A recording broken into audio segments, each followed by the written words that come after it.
Well, John, what are your reflections on that one? Are you pleased to get the point? Are you disappointed it's not 3 so late on in the piece?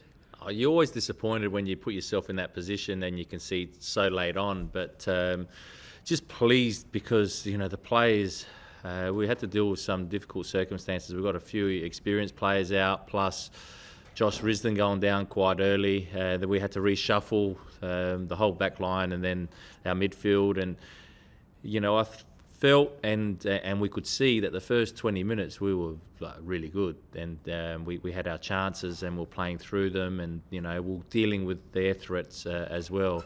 And then of course they got into the game, mostly in the second half. They had a few good opportunities, but we still looked dangerous as well. So really proud of the group. They show that they time and time again when things are against them, especially after losing last game, they react well, and their resilience is really good.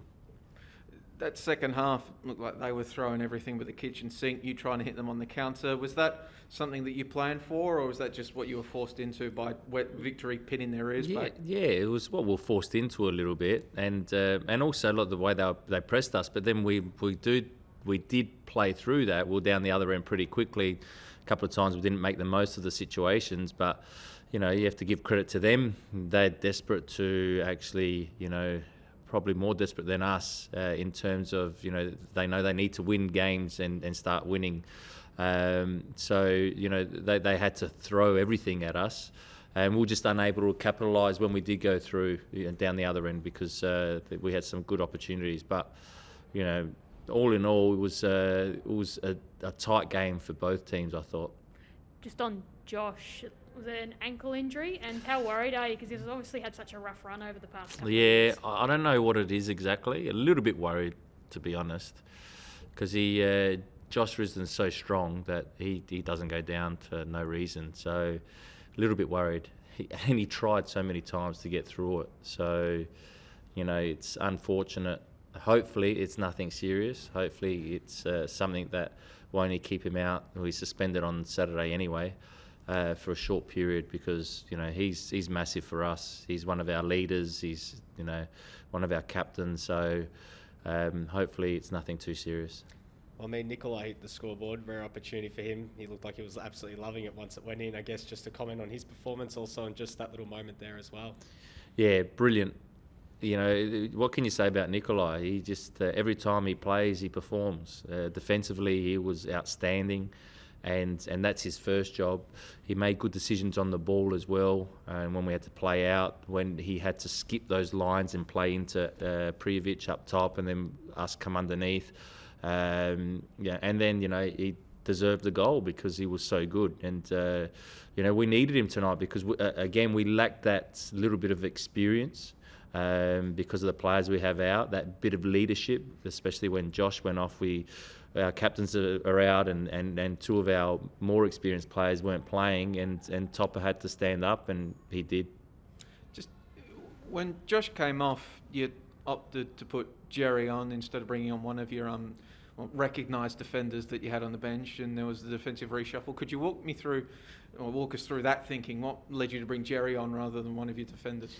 Well, the only defender we had on the bench was Benny Collins, and a little bit too inexperienced for this sort of game in terms of he hasn't played any A-League games. So he played an FFA Cup game, and I felt that Jerry Skatardis has played more and more.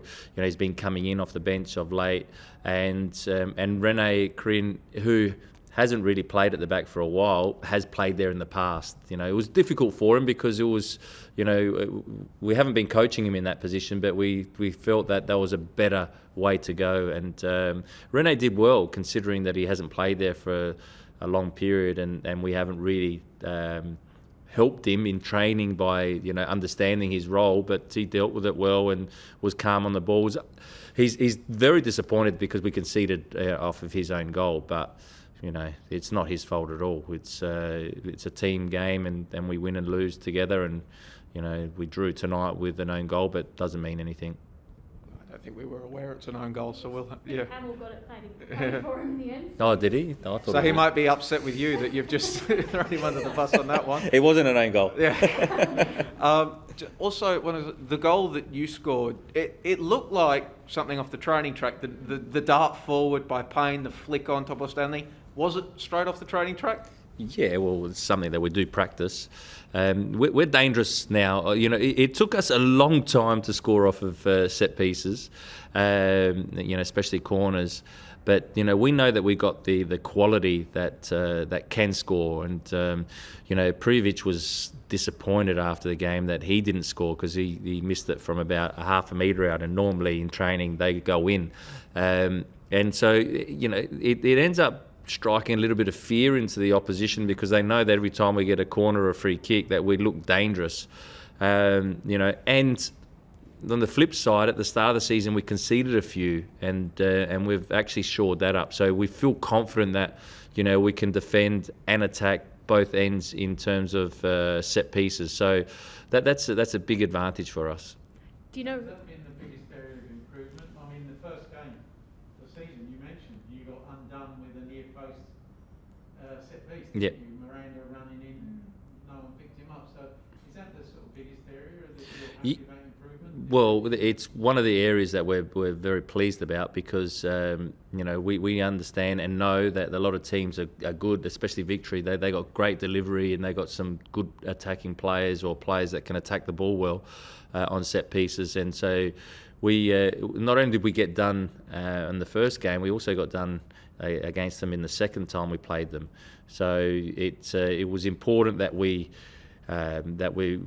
rectified that really, and but we still have to make sure that we're switched on in those situations because every team will have their strengths in that, and we know that we've got a lot of strengths going the other way.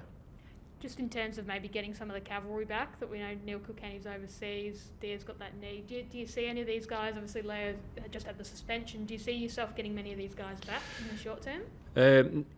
Kilkenny looks like he's coming back Sunday, so he won't be back for Saturday, and then he should be available for the Mariners game. Diamante is not sure exactly when he's going to be back, but Leo obviously will be back after suspension, and Riz, even if he's not injured, he's out through suspension. So,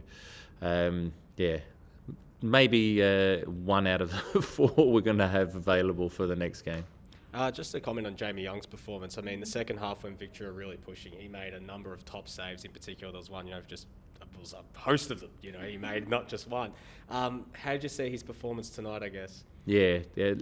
Look, I know Youngie very well from my time at Brisbane Roar, and that's one of the reasons why I wanted him to come here, because not only is he a great goalkeeper, and that's why you got goalkeepers for, is to help you when sometimes you are under a little bit of pressure, and Youngie does that, and he manages the game well, and when it's time to quicken things up or slow things down in terms of keep on shifting the ball at the back for goal kicks and finding the spare man, and he does it well. And a lot of people get a little bit nervous when he gets the ball, but his decision making is good, and then making saves. Youngie's done that throughout his career, so pleased for him, but also know that he's capable of doing that. Do you know why Nikolai Topor-Stanley celebrated like he was bowling a cricket ball? Did you see it? Yeah, I don't know why. I didn't ask him why he bowled the cricket ball. Maybe he's a Shane Warne fan and he wanted to. I don't know, to be honest. No, just in case it was a team thing. But No. just any other injuries to come out apart from Josh? No other injuries. That's it. One thing Yeah. unrelated to this game, but close to your heart. Socceroos played tomorrow. It's absolute make or break, really. Do you think you should have been playing games this week? The A-League should have been in action. I know you didn't lose any players, but I would have liked the weekend off or week off because I might have been able to get players back. No. Look, it's difficult the way the season's gone and the way that it's been put together, especially with COVID situations and the whole situation with the A-League. I can understand why there's no break. in the future, I'm hoping there will be, in terms of when we have such big international games, because, we want our best players playing in the comp and also representing the Socceroos, because you have to think now there's probably 10 plus players in the Socceroos that are in the A-League. So that's good for our A-League, but it's not great when you're missing them from the league. So I just hope that the Socceroos win against Japan and set it up nicely for the last game. Look, there's a lot that it's gone against them, but Australians seem to stand up and make sure that when their things are going against you, that we put on a performance and get a result that we need. Just quickly, since the door's been open, did you have any players on the standby list? I think we had a couple, yeah. I can't, off the top of my head, I don't know who. But obviously the request didn't come in to call them up later. We didn't get called, and so, I didn't get a call, luckily. Thanks, everyone.